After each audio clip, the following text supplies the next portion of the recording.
Hello, in today's meditation, I'm going to attempt to have you experience the difference between self and ego. As I've mentioned throughout many of my videos and pointed to in other meditations, is that there's the self and then there's everything other than that. And this everything other than that is what we call the ego. And ego has an underlying presence of irritation to it. That's just the nature of the ego. Because as you perceive yourself as something other than yourself, and yourself is whole and contentment, then whatever it is you perceive other than that has to have some sort of underlying discontentment to it, some sort of irritation and agitation, which can lead to all sorts of issues, primarily mental issues, being an apparent individual person or an ego. It could lead to, depression or anxiety, stress, or just never being content with yourself, with life. No matter what it is you do, you just can't seem to calm down and relax into just being who you are. So that's what this meditation is about, is pulling the ego apart from self so that you can experience the loving qualities of yourself relative to the irritative ego.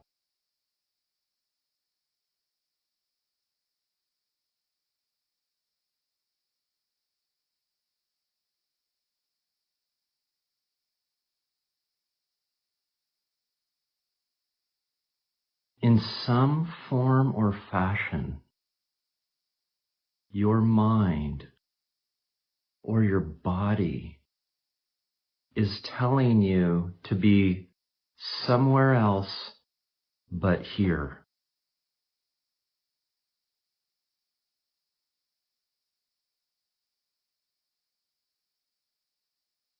Your mind is maybe saying, I am bored. Or what value does meditating or self-inquiring have?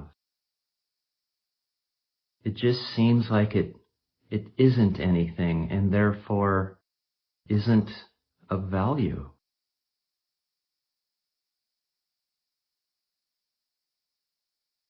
This also may be expressed in the feelings and emotions that you have within your body at this moment.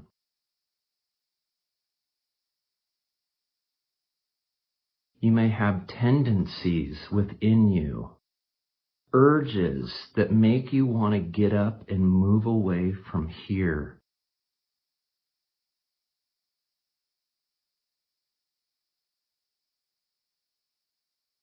Keep in mind that any sort of movement, either from your mind or your body, is the ego.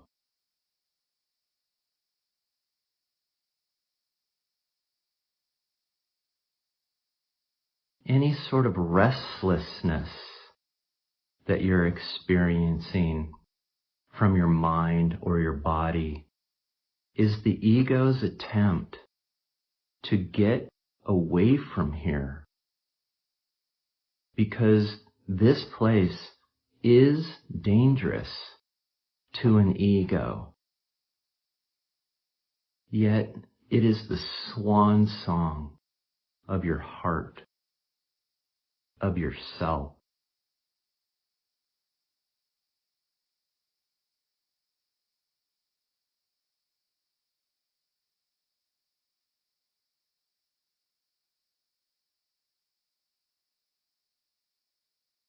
This restlessness, either from your mind telling you to get up and go, or from feelings or tendencies or urges within your body, are the sign of progress.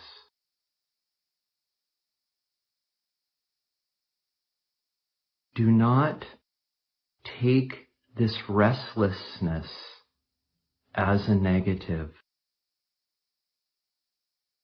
Use it as a springboard for you to recognize what ego is.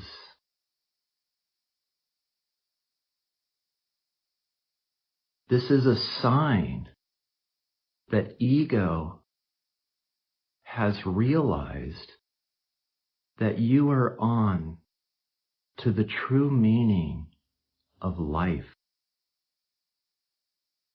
a life of ever-present happiness. And these urges and feelings and thoughts you're experiencing are only notifications for you to help you pull and understand the ego relative to the contentness of yourself.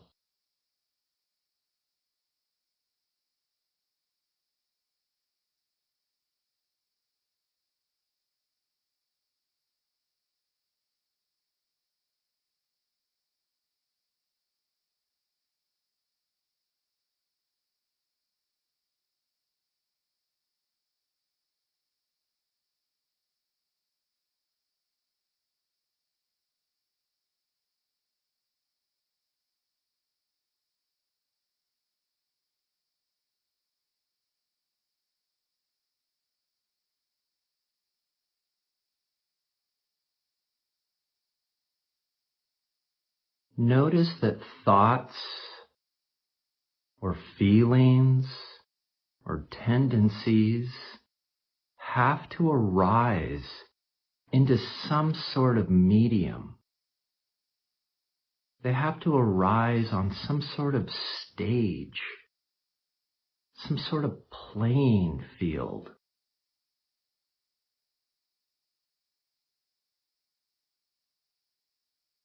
This playing field or the stage is yourself. This is likened to words in a book. The words, the activity of the book, plays out or upon the page.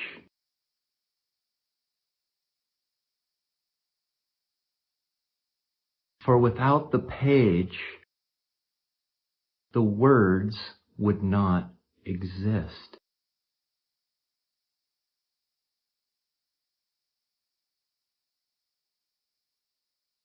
The page in this example is yourself.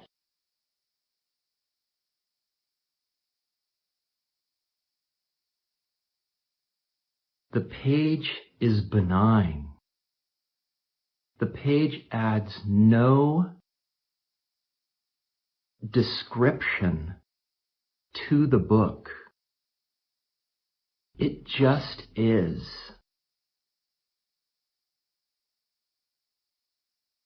It just is as it is, and it allows the words to express themselves as they will.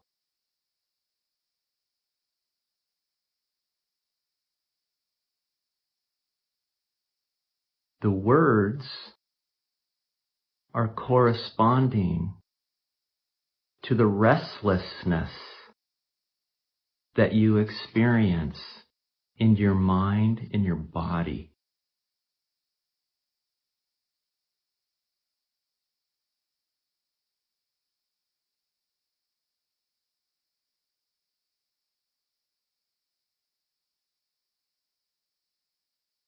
In non-duality, we do not deny the words. We do not deny the mental and physical tendencies for you to want to move away from yourself. That would be denying reality. That would be denying what is.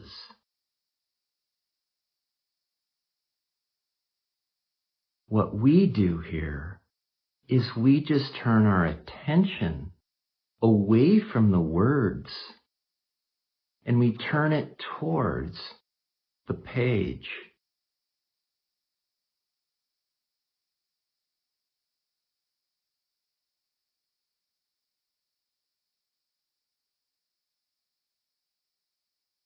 In turning your attention to the contentness and happiness of the page,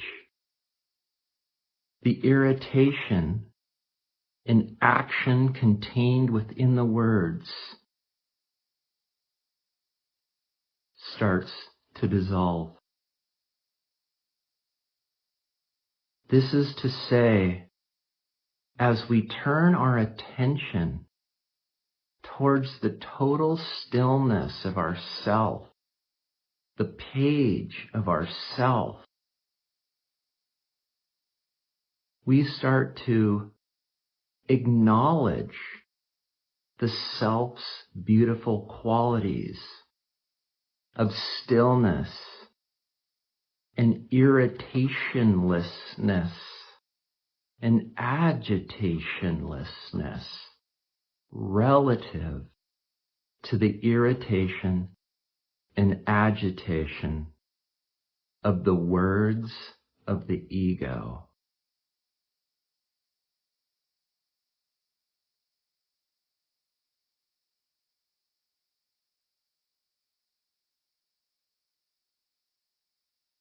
So we don't try to get rid of anything, because trying would only create more resistance, more activity, more restlessness.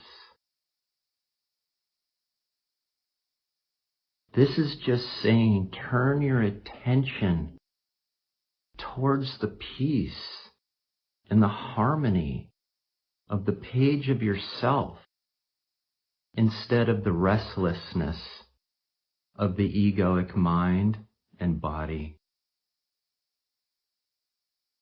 And rest and abide in, as much as you possibly can, yourself, until all you know is the freedom and peace and happiness of the love of yourself. Until all you know is yourself alone.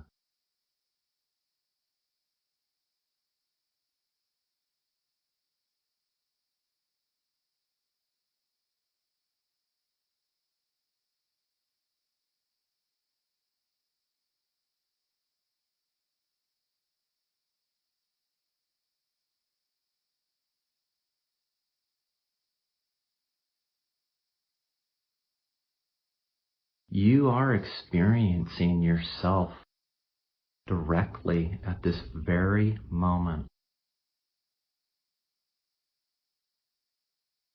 It is the experience of the absence of movement.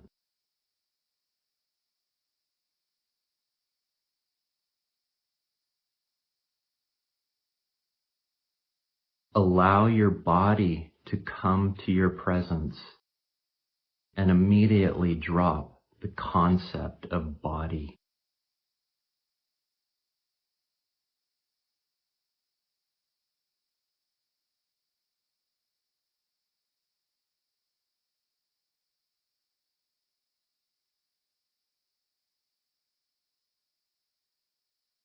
What remains is the absence of activity.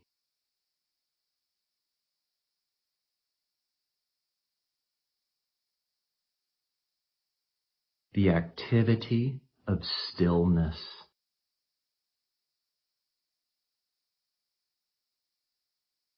The activity of effortlessness.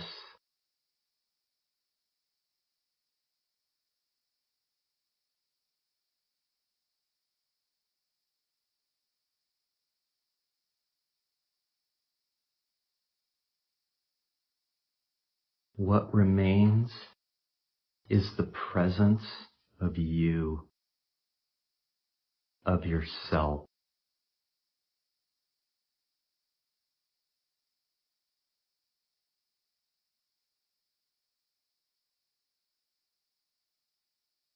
The emptiness of the page.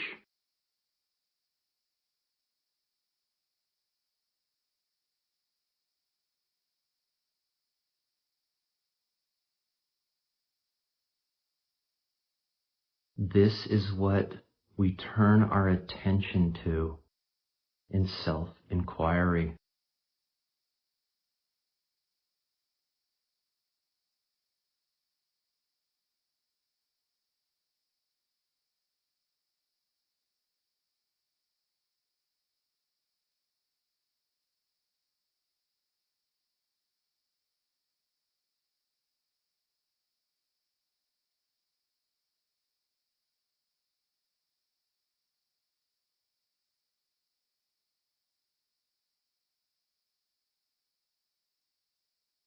In the absence of action and in the absence of motion, there is a presence that remains.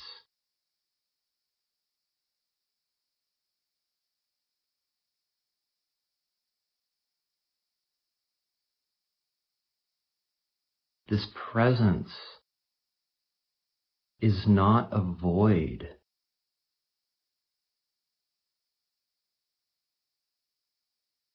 It's not a vacuum where absolutely nothing remains. Quite the contrary. What remains is the wholeness of yourself,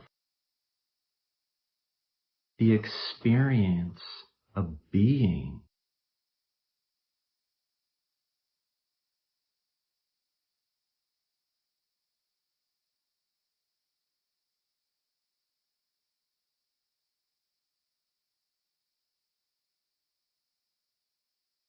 And regardless on if your mind is still trying to get you to move away from here, and your body is creating urges to get you to get up and leave, your presence, the presence of you, still remains.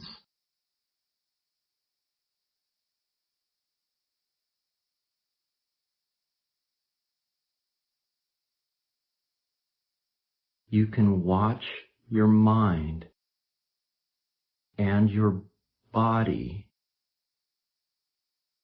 from the presence of your being, the presence of yourself.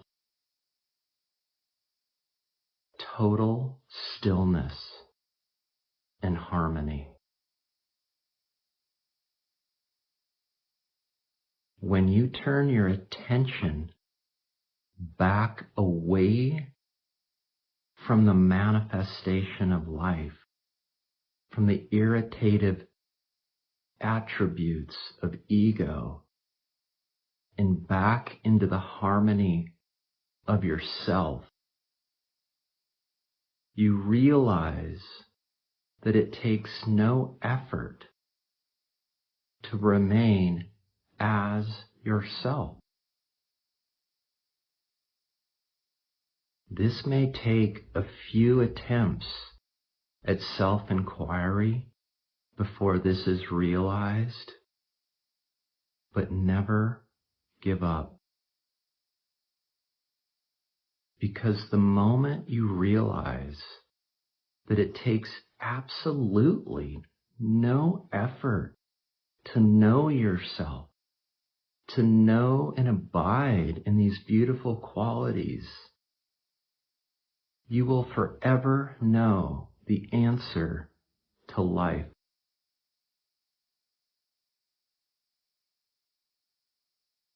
The answer to ever-present happiness. The ultimate goal.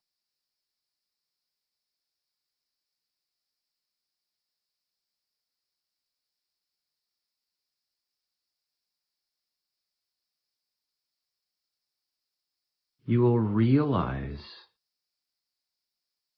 that you, yourself, doesn't have to leave itself to know itself. That you do not have to leave yourself to know yourself.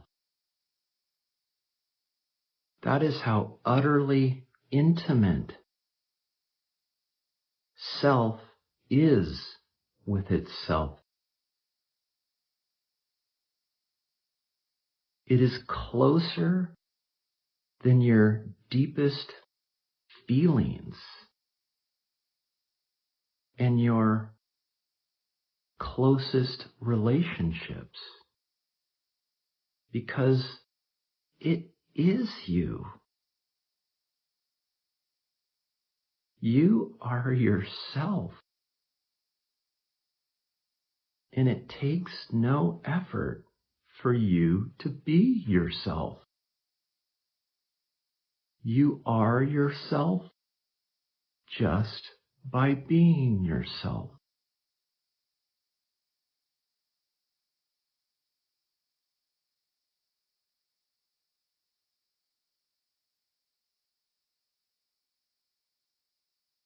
And this is experienced when you turn your attention away from the egoic activities and you turn this attention, your attention, back onto itself, where attention is attending only to itself, which means you are attending only to yourself.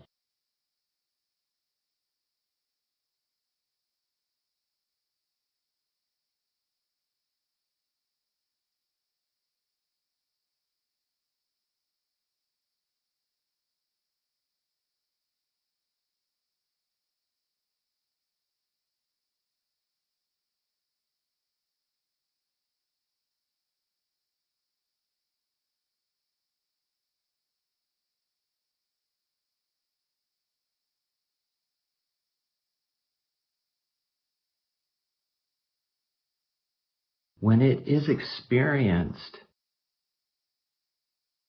that yourself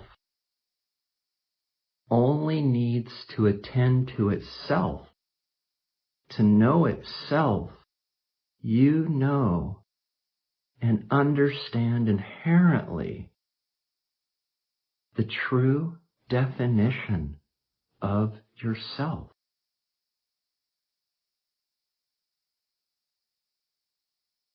And once this experience of self is witnessed by you, then you will understand what everything other than yourself is.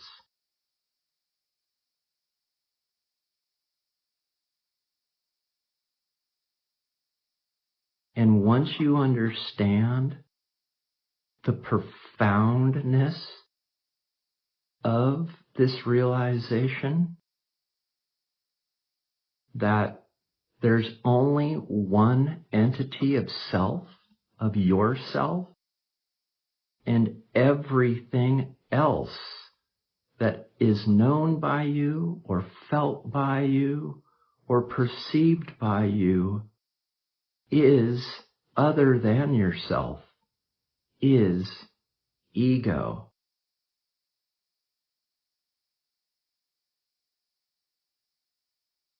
And once you have these tools,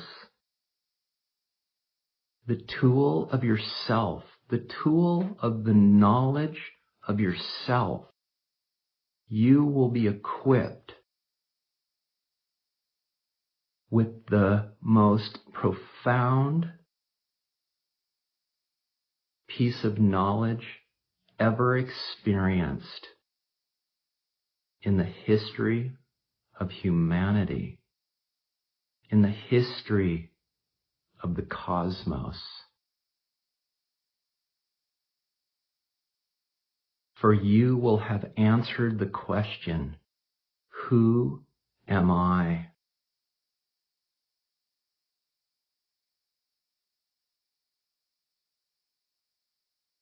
You are yourself alone. You are existence alone, awareness alone.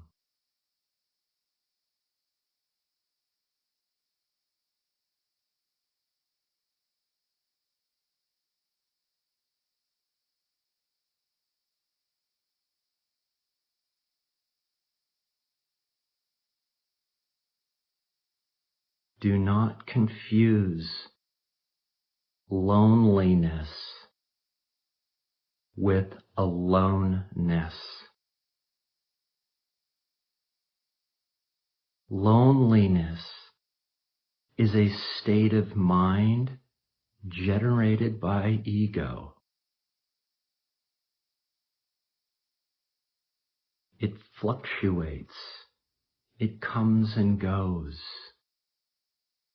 Loneliness is not real.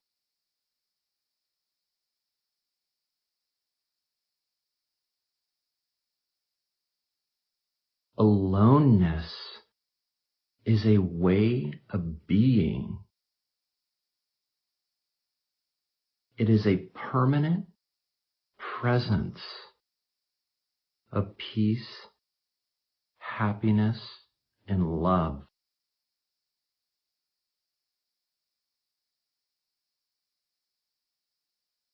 And once you experience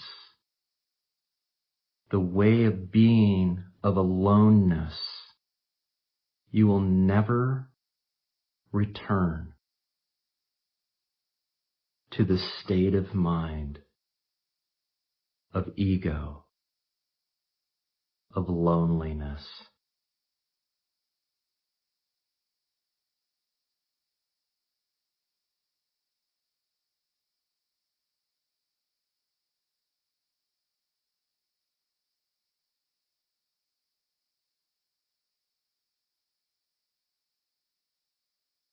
So regardless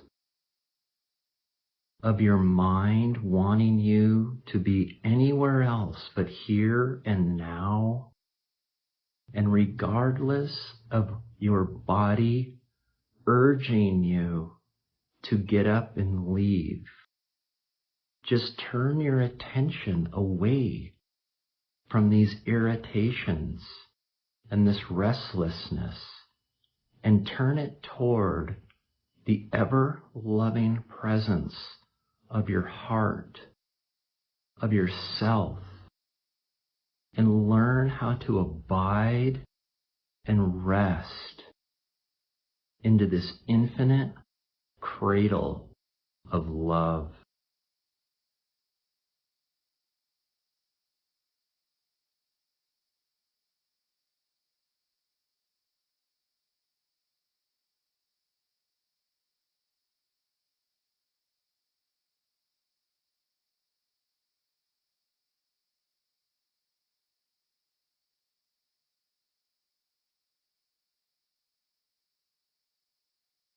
Have a beautiful day.